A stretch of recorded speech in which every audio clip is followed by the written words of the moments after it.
Assalamu alaikum wa rahmatullahi wa barakatuh. Bienvenue sur Lumière du Dhikr, votre espace spirituel dédié à la sagesse islamique, à la conscience de l'âme et à la lumière d'Allah.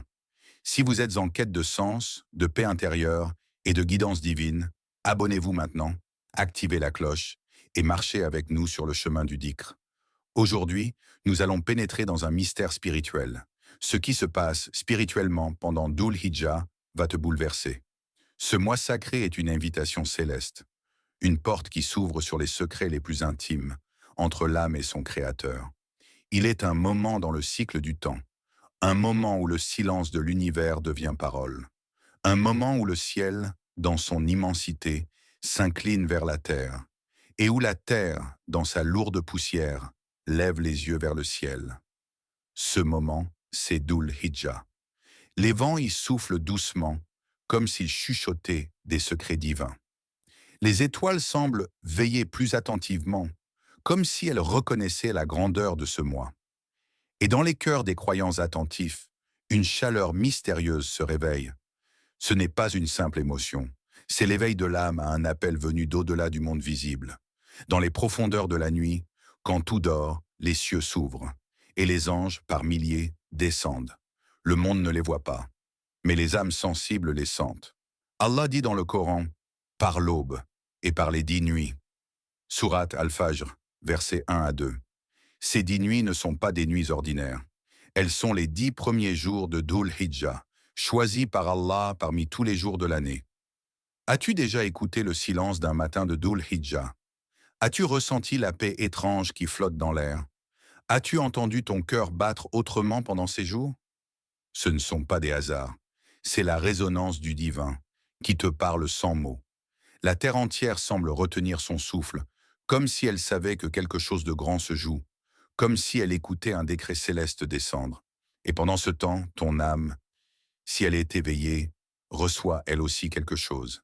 Un souffle, une lumière, un poids doux sur la poitrine, un mystère.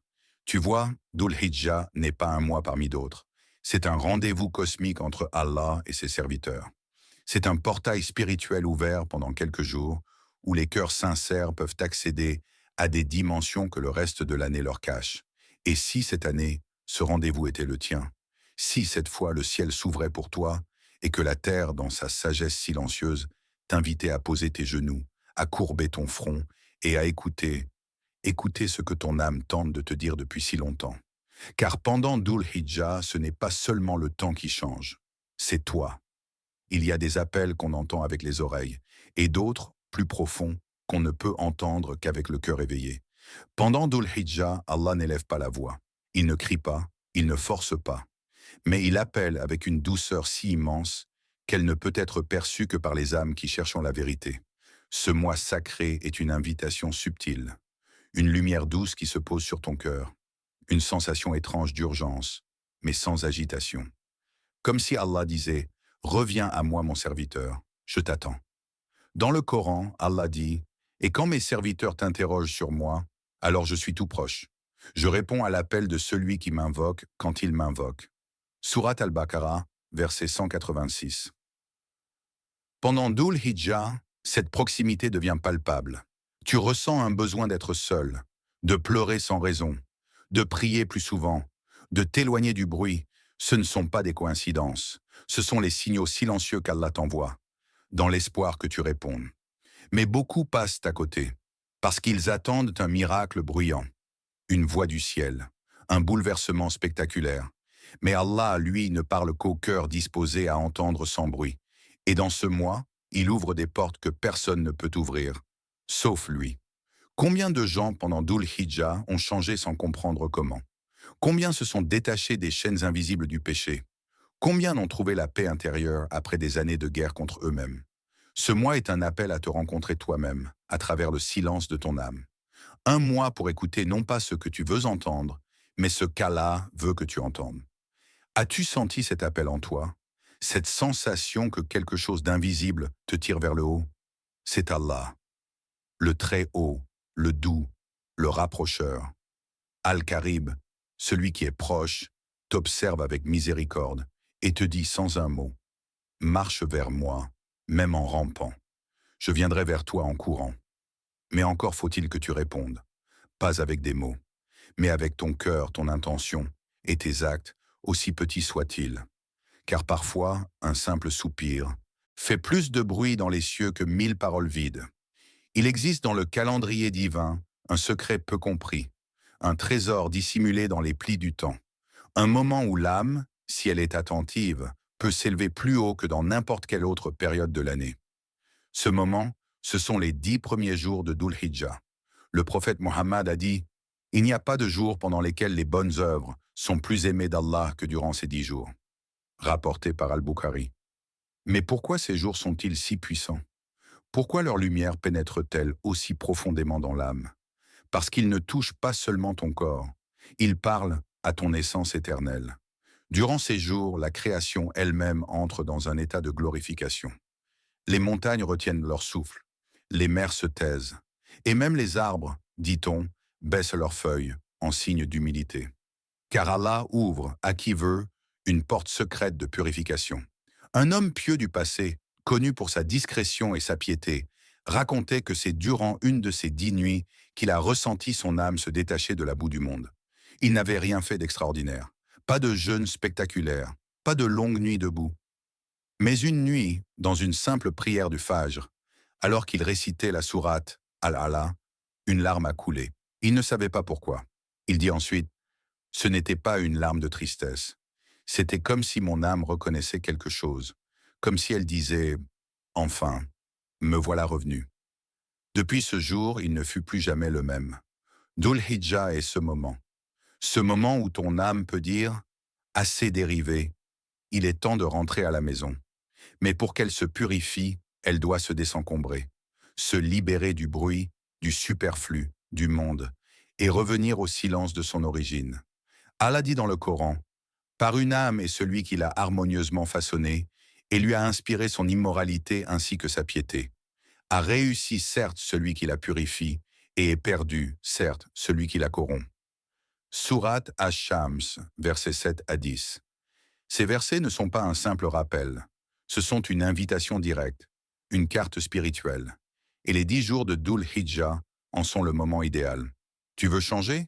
Tu veux sentir ton cœur battre autrement? Ne cherche pas plus loin. Ces 10 jours sont là pour toi. Purifie ton intention. Purifie ton regard. Purifie ton dhikr. Et tu verras ton âme briller dans une lumière qu'elle avait oubliée. Ton destin peut changer. Pas demain. Pas l'année prochaine. Mais maintenant. Dans ces jours. Dans ce mois. Dhul Hijjah n'est pas un mois comme les autres. C'est une porte ouverte vers les cieux, où chaque acte, même petit, a un poids inimaginable. Le prophète Mohammed a dit « Il n'y a pas de jour plus aimé d'Allah pour qu'on y fasse des œuvres pieuses que ces 10 jours. » Rapporté par Al-Bukhari. Tu veux que ta vie change? Tu veux que ton cœur guérisse? Alors écoute bien. Jeûner un jour dans ce mois peut effacer une année entière de péché. Le prophète a dit à propos du jeûne du jour de Arafat, « Il expie les péchés de l'année précédente et de l'année à venir. » Rapporté par Muslim, un seul jour, un seul effort, et Allah purifie 2 années de ta vie. Dire Subhanallah, Alhamdulillah, Allahu Akbar pendant ces jours est plus aimé d'Allah que le djihad sur son chemin. Selon Ibn Abbas, tafsir de ces jours, tu marches, tu es assis, tu travailles, tu conduis.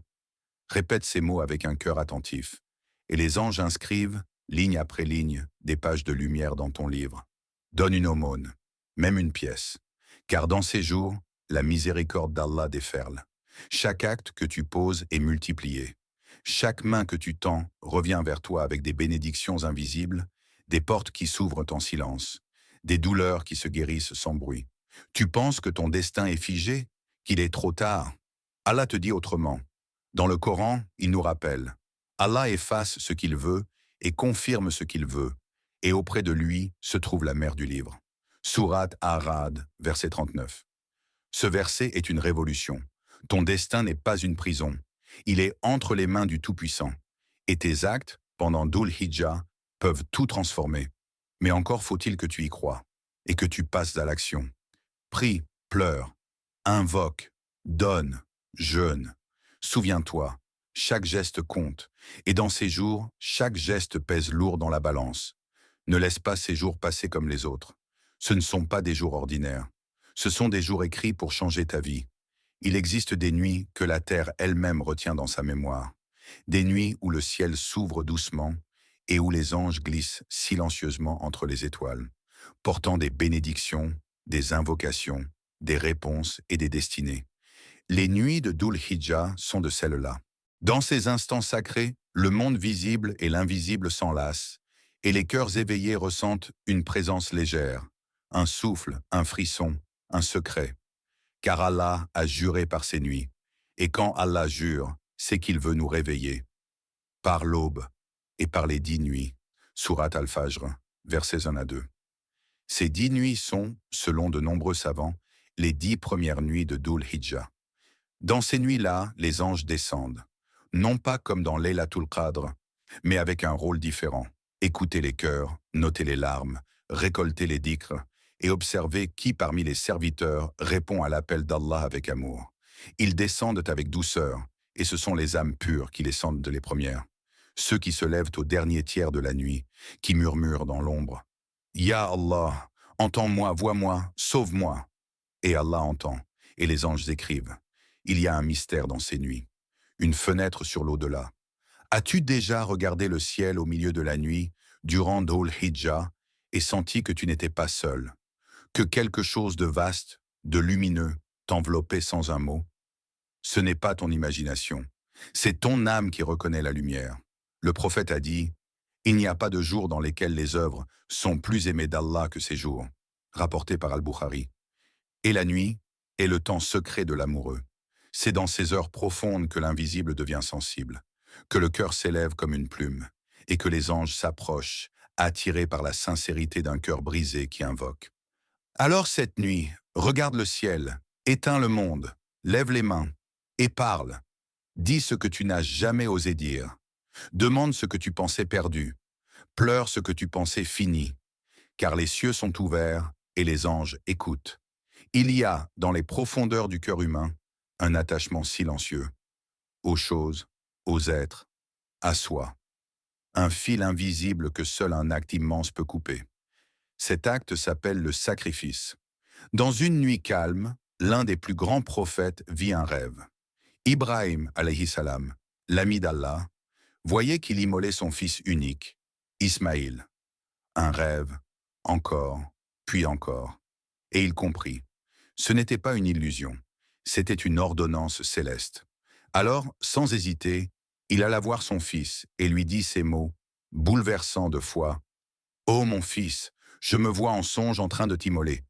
Vois donc ce que tu en penses. » Et le fils répondit avec une soumission qui défie le monde. « Ô mon père, fais ce qui t'est commandé. Tu me trouveras, s'il plaît à Allah, parmi les endurants. » Sourate As-Safat, versets 102 à 103. Ce n'était pas seulement un père prêt à sacrifier son fils. C'était un homme prêt à sacrifier son attachement, sa propre volonté, son propre cœur. Et ce n'était pas seulement un fils obéissant. C'était une âme entièrement soumise à la sagesse d'Allah. Le Qurbani que nous accomplissons aujourd'hui n'est qu'un écho de ce moment sacré. Quand nous immolons un animal, ce n'est pas son sang qui atteint Allah, ni sa chair. Allah dit dans le Coran, « Ni leur chair, ni leur sang n'atteindront Allah. Mais ce qui l'atteint de votre part, c'est la piété. » Sourate Al-Hajj, verset 37. Ce qui touche Allah, c'est le cœur qui offre, le cœur qui abandonne, le cœur qui dit « Ô Allah, je te donne ce que j'aime, parce que je t'aime davantage. » Alors pose-toi cette question. Qu'est-ce que je dois sacrifier aujourd'hui? Un péché que je garde depuis trop longtemps?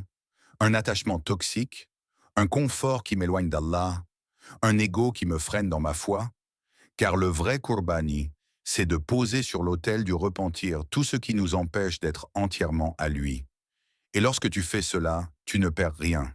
Tu gagnes tout. Tu gagnes la paix, la proximité et peut-être la place d'un ami d'Allah. Car ceux qui sacrifient ce qu'ils aiment pour Allah ne sont jamais oubliés. Il y a des choses que l'on ne voit pas, et pourtant, elles changent tout. Un souffle de paix dans une journée agitée, une pensée lumineuse au cœur d'un doute, un retard qui t'évite un mal, un appel au bon moment, un cœur qui se remet à battre pour Allah. Dhul Hijjah est un mois où les bénédictions ne se montrent pas toujours, mais elles tombent. Elles tombent comme la pluie sur une terre sèche. Pas toujours bruyante, mais toujours féconde. Il se peut qu'en ce mois béni, tu te réveilles plus serein qu'à ton habitude, sans savoir que c'est ton dhikr discret de la veille qui a ouvert une porte dans le ciel. Tu pardonnes à quelqu'un, et Allah efface une montagne de péchés. Tu donnes une aumône minuscule, et il te protège d'un mal immense. Tu fais 2 unités de prière, et le destin se détourne d'un malheur sans que tu le saches. Le prophète, paix et bénédiction sur lui, a dit « Il n'est pas de jour où les bonnes actions sont plus aimées d'Allah que durant ces 10 jours. » Rapporté par Al-Bukhari. Cela signifie que chaque geste, aussi discret soit-il, porte un poids multiplié par la miséricorde divine. Tu prépares un repas pour ta famille. Tu souris à quelqu'un dans la rue. Tu récites un simple « Subhanallah » et sans que tu le saches, le ciel s'éclaire d'une lumière pour toi. Dans la sourate Ibrahim, Allah dit « Et si vous êtes reconnaissant, très certainement, j'augmenterai mes bienfaits pour vous. » Sourate Ibrahim, verset 7. Alors sois reconnaissant et regarde comment l'invisible se transforme en providence. Les bénédictions d'Allah pendant Dhul Hijjah ne sont pas toujours des miracles visibles. Parfois, c'est le mal qui t'épargne. Parfois, c'est ton cœur qui guérit. Parfois, c'est ton âme qui se redresse, sans que tu comprennes comment. Il faut apprendre à écouter les bénédictions comme on écoute le vent. On ne le voit pas, mais on sent qu'il est là, qu'il nous traverse. Pose-toi cette question.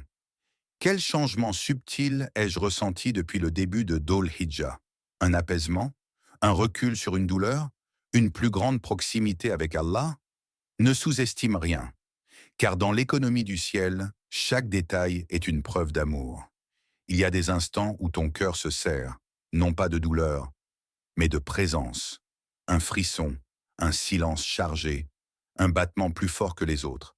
Quelque chose que tu ne peux pas expliquer. Et dans ce moment-là, si tu sens une chaleur douce, si tu sens une larme monter sans tristesse, si tu as envie de lever les yeux vers le ciel, alors sache-le avec certitude. Allah te regarde. Il n'est pas un seul souffle que tu expires sans qu'il en ait connaissance. Pas un soupir, pas une crainte, pas une pensée, sans qu'il la saisisse dans son infiniscience. Dans ce mois de Dhul Hijjah, si ton cœur a battu plus vite à l'écoute d'un verset, si tu as ressenti une paix en prononçant son nom, si ton âme s'est sentie un peu plus légère, alors ne doute pas. Allah t'a visé, il t'a choisi, il t'a aimé. Il dit dans le Coran, « Et lorsque mes serviteurs t'interrogent sur moi, alors je suis tout proche. Je réponds à l'appel de celui qui me prie quand il m'appelle. » Sourate Al-Baqarah, verset 186. Ce verset est un baume, un écho céleste dans l'âme du croyant. Regarde dans ton cœur maintenant. Tu y sens une lumière, un apaisement, un désir de revenir à lui, encore plus fort. Ce n'est pas le fruit du hasard. C'est un regard divin posé sur toi, un souffle venu d'en haut qui t'a effleuré, un amour immense que ton âme a perçu, même si tes mots ne peuvent pas le décrire. Et si aujourd'hui, en cette fin de Dhul Hijjah, tu as envie de pleurer, pas par tristesse, mais par gratitude, alors pleure. Pleure devant Allah, car il aime les larmes sincères de ses serviteurs, celles qui disent sans parler « Je t'aime, ô Allah, ne m'abandonne jamais ». Le prophète a dit « Il n'est pas un serviteur qui verse une larme par crainte d'Allah, sans qu'Allah ne lui interdise l'enfer. » Rapporté par Ahmad. Alors laisse ton cœur parler maintenant. Ouvre-lui la porte et laisse Allah y entrer pleinement. Si tu sens cela en ce moment, alors c'est un miracle silencieux, un miracle réel, un miracle qui dit « Tu es vu, tu es entendu, tu es aimé ». Qu'Allah fasse de ce mois une lumière permanente dans ton cœur, qu'il t'ouvre les portes de sa proximité, qu'il fasse de toi un serviteur guidé, apaisé, purifié. Merci d'avoir vécu ce voyage spirituel avec lumière du dhikr. Abonne-toi si ce rappel a touché ton cœur. Like et partage cette vidéo à ceux que tu aimes, car peut-être qu'un seul mot réveillera une âme endormie. Wassalamu alaikum wa rahmatullahi wa barakatuh.